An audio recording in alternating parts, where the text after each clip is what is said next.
First question's from Alanna Rizzo. Go ahead. Dodger president of baseball operations and World Series champion. That's the sound of it. Yes, it's good. Congratulations, Andrew. Thank you so much. Lost faith in this team, but now that you've had all of 17 minutes to let this sink in, what goes through your head? It's incredible.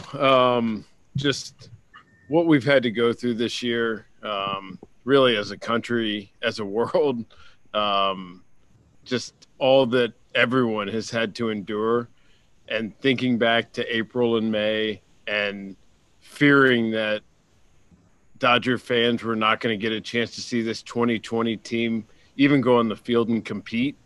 And for us to be standing here tonight holding up the World Series trophy means everything. And you said that the trophy is going back to Los Angeles, where it belongs. This has been a long road, not without adversity, certainly. At what point do you think you'll realize that you guys are World Series champions? It's a really good question. Obviously we've gotten close in years past, and I just couldn't be more proud of everyone that we work with, everyone who's in this together. It would have been easy to just kind of throw our hands up, and each adversity that we faced, I think, brought us closer together. And we, kind of huddled up and kept trying to figure out ways to get better and to improve. And for it to culminate in this is so incredibly special. And it hasn't fully really set in. And I think, never done this before. So I'm not sure when, but I really like the feeling. How grateful were you that Kevin Cash took Snell out of the game? Those guys obviously, have managed their starters that way throughout the year, and it was good enough to get them to Game 6 of the World Series. In that moment, watching the game, we were certainly happy that he did, but obviously they have their reasons for what they do, and they're really good at what they do. Again, as evidenced by them being in Game 6 of the World Series. But from our standpoint, I think our hitters got a real jolt from that. But who knows how the game plays out if he stays in the game, and it's something we'll never know. At what point were you counting down the outs? From the minute that Mookie scored. Okay. The second Mookie scored. What a game changer. What was going through your mind? It's funny. I talk about this a lot. There are games during the regular season that I have really good recall of, and I can kind of walk you through inning by inning and who pitched and what happened. And playoff games are a blur to me. It's kind of an out of body, just the intensity. But obviously Barnesy getting that hit, and then Mookie coming up and getting the double down the line. And so then I'm trying to figure out, all right, we got, 2, 3, 4 coming up. And for it to happen the way it did, just speaks to baseball and how you can benefit from it at times. And at times like Game 4, you can be on the wrong side of it. And so when things work out in your favor, it's what we love about it. And when it goes against you, it's what you hate about it. You have received your fair amount of criticism and questions regarding how you guys have handled Julio Urias and his development. Can you look at this and say, this is why we did what we did? No, I mean, obviously he was incredible this postseason. Just the way he went about it was as good as it gets. And, we talked about, putting him in that role in Game 7, and just to a man, it was easy to bet on. And then for him to go out and back it up the way he did, just speaks volumes about him. And so he was a huge part of getting us to this point, and then obviously a huge part of Game 7 in the CS and a huge part of Game 6 tonight. Next question's from Bill Plunkett. Go ahead. Yeah, congratulations, Andrew. Sorry, I have to ask you about Justin Turner. Can you please take us through when you learned, what you learned, and very specifically why he was on the field for photos and part of the celebration? Yeah, I mean, obviously a lot of this, and I get the questions, will be for another day. I found out about it in the 7th inning, and, it was extremely surreal. And, obviously my mind was somewhere else, and then had to quickly adjust to what was happening. Obviously incredibly unfortunate, but, kind of speaks to, what all of us are going through in 2020. And then the post game, I think having a mask on and staying socially distanced, he wanted to come out and take a picture with the trophy, which, can't state strongly enough how big of a role he's played in the success of this organization.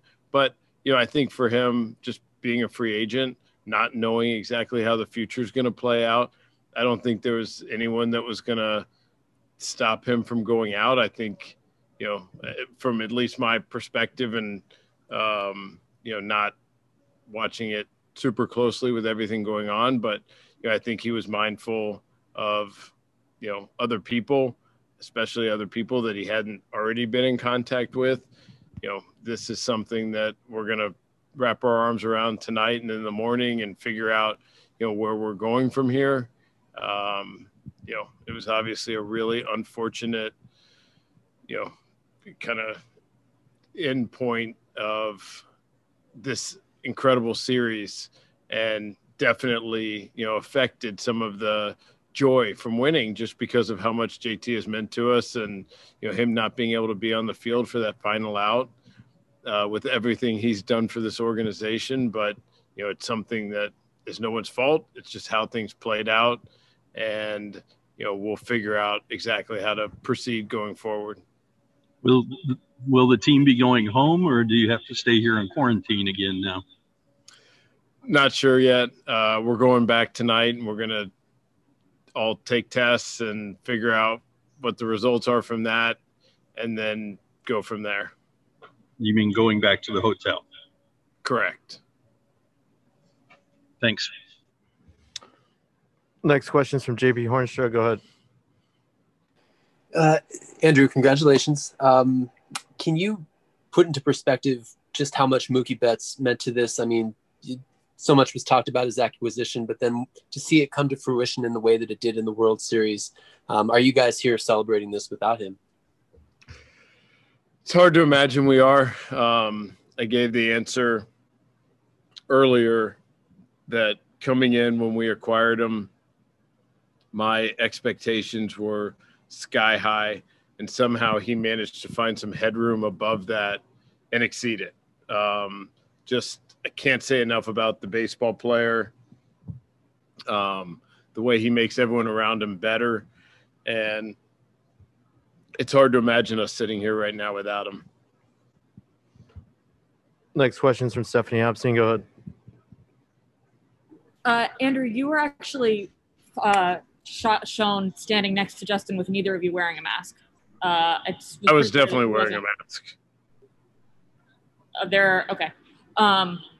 Why were you guys not more, forceful with him about remaining isolated, given the risk to all the people on the field? Yeah, I mean, I think the people who were on the field were people that he had been around, and with masks and staying distance. And again, I haven't seen the footage per se, but, I think from his standpoint, him having a chance to take a picture with the trophy was incredibly important and meaningful to him. And, obviously from our standpoint, the contact tracing and figure out, who's been around him, and the test results are all going to be incredibly important from this point moving forward. It's hard for me to say specifically about the on-field because I didn't see everything that happened or didn't. And so obviously we'll, figure out more as we go. Next question is from Derrick Goold. Go ahead. Andrew, I mean, there were photos obviously of Justin with the trophy, Dave Roberts beside him, you not too far away. Can you address at least the optics of this? I mean, baseball has a chance to be an example. Can you talk a little bit louder, Derrick? Derrick, I can't hear you. I can. Can you hear me now? Is this better? Barely?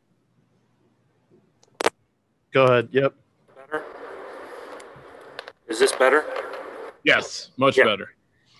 There were photos of Justin with the trophy, you sitting not too far away, and Dave Roberts without a mask. Can you at least speak to the optics of that when baseball has a chance to set an example? And also when teams who did have positive tests had people immediately go into quarantine, immediately leave the team, and sometimes not emerge for days? Yeah, I haven't seen the pictures. I totally understand the question. If there are people around him without masks, that's not good optics at all. I haven't seen them, so it's hard for me to speak to it specifically. But, I think from our standpoint, I think the people who were around him were people that would be in the contact tracing web anyway, with just how closely a lot of us have been around each other. And so now I think the subsequent tests we're going to take are really important to figure out what we do and to make sure that any of us that are potentially positive do not spread it to other people. Next question from Pedro Moura. Go ahead. Yeah, Andrew. So what you're saying is essentially that it was up to Justin to go on the field and he chose to, and no one said no. Just to understand clearly. It wasn't up to Justin. I think Justin wanted to come out and take a picture with the trophy and did. And again, I think with or without that, a lot of the people who he interacted with would be in the contact tracing web. And before we are to interact with other people, I think it's important for us all to clear the requisite testing hurdles to make sure that we're in a good spot before we do that. Next question's from Kyle Glaser. Go ahead. Andrew, just organizationally, you guys had developed the most homegrown players of any team in the playoffs this year. Just seeing all this talent kind of ascend and culminate in this moment, just what does it mean for the organization kind of top to bottom? Yeah, it's what hit me right in the final out, just the number of fingerprints all over the success of this team. You go across every department in our baseball operations group, and they all have a hand in this roster. And, again, we've been through a lot of adversity in years past, and, for us to continue to try to figure out ways to improve and get better with what we were doing, I think speaks to the group that we have. And, for our young guys to get this experience this year really bodes well for us in the future. For our veteran guys who have been through a lot of this, for them to reach this ultimate pinnacle, couldn't be more meaningful with what they've gone through.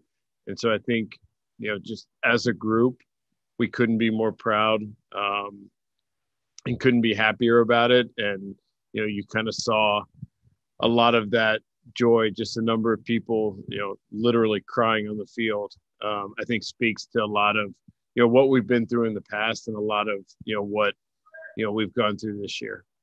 Time for one more. Go ahead, Bradford Davis.